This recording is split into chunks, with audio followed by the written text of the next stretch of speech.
Hello, people ask me all the time, how do I throw my knuckleball? I'm going to show you my grip here real quickly. Um, some people go in here, on top of the seams. Probably the traditional way to throw it is right under this kind of horseshoe. I just stick my two fingers there, and then my thumb I put right on the top, just on the edge of this. But I don't put it on top like this. When I'm pushing off, I don't want it to rub on this because it just causes the ball to spin. So I hold it just barely on the edge there with my thumb. So when it comes off, it just comes off the smooth surface. And the same thing on here with the other side. I don't want to get too far here where I'm touching the seam. I want to be close, so when the ball comes off, it just slides down the leather here. And the other thing that I do is I have it. See how it's just right here with my palm.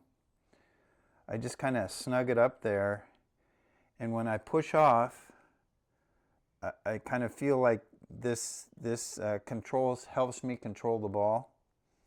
The palm of this finger right here.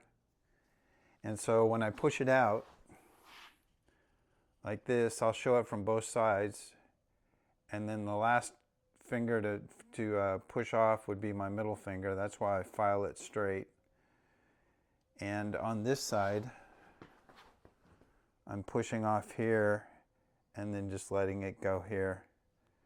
So the idea obviously is to take the spin off the ball. And I've been throwing this ever since I was a kid. I've thrown about 30,000 of them this last year. So it just takes so much practice to get to perfect this, to be able to take the spin off the ball. And right now I'm from about 50 feet. I'm usually 95 to 100 out of 100 with a half spin or less. And I keep making minor adjustments on my grip. Sometimes I'll pull this my thumb a little closer to the seam. Sometimes I'll pull it away a little bit. Sometimes I'll feel a little more here, focus on feeling a little more here. Sometimes I focus on pushing off and making sure that that I'm in the middle of the ball, because if you're on top of the ball, obviously it's going to spin this way, and if you're below the ball, it's going to spin a little bit this way. So you want to be right in the middle of the ball with your two fingers as you're pushing off. So it's not an easy pitch to throw, but it's the only thing that'll get me to the major leagues, so I'm excited about it. I've thrown hundreds of thousands of them in my life, so hopefully this will help you with your grip and throwing the knuckleball. Thanks for tuning in. Tom Wright, the next great knuckleballer.